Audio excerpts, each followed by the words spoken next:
so I was looking at the Lexus GS 550, and I'm like, I'm just going to ask these guys, what are the good cars? What are the bad cars? So what would you guys buy? That GS 550.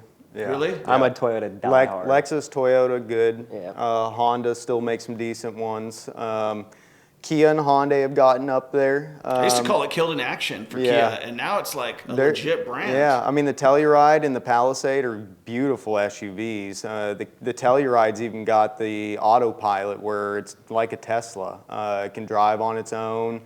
Great interior, but you know they had some issues. Kia did with their 2.4 motors in the Optimas with just sporadic lockup. You know, but they were really good about it though. They no questions asked. They did a huge recall, like massive recall, just straight replacing motors. But I mean, Toyota, Lexus, Honda, Hyundai, Kia. None of our domestic manufacturers make anything worth. That is crazy because when we, I'm guessing you guys are a little bit younger than me, but the way when we grew up, it was almost like there was a lot more American pride. Yep. And you were kind of a little bit of a dick if you got an Acura, right? If you got a Honda, and then.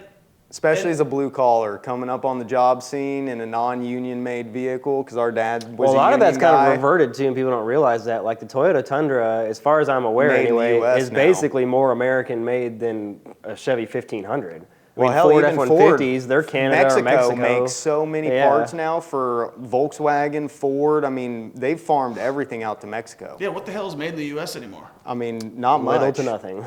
Just Toyotas. Some Toyotas, they've got a big plant. Actually, Mercedes, believe it or not, I believe, was it South Carolina? Yeah, they got South Carolina. They got a big plant. Yeah. So in your opinion, U.S. auto manufacturing is just down the tubes. Yeah, unless you're going for diesel, because most of the, obviously, our European counterparts make a small 4-cylinder, 6-cylinder diesels and have for even years. with the diesel though, like Duramax isn't a Isuzu. Yeah, exactly. It's Japanese. So if you're going for a gas-powered car, stay away from domestic. What car are you going to advise? Like if you can't buy a Lexus, you want to buy something cheaper? Well, so I was going to say that's try and go Asian. Go Asian. Model. It also depends on everyone kind of has. Almost nobody's like, I don't care what it is, as long as it's reliable. Nobody's really that way. Yeah, everybody's got their niche preference. I would say older vehicles, but it gets really tricky because like we were talking about Honda and Toyota and those kind of vehicles, they're pretty consistently reliable throughout the years. But we were saying no Mopar. Well, that's more recent. But like a 96 Grand Cherokee with a 4-liter straight six, that's like one of the most unkillable, best vehicles that's ever been made ever. We both have an XJ, which is the Cherokee, the 4.0 People love straight flipping six. those. Yeah. Oh yeah. Oh, they're good. I just bought one and put a brand new motor in it. Aussie locker lunch boxes in the front and the rear, so it's a true 4-wheel.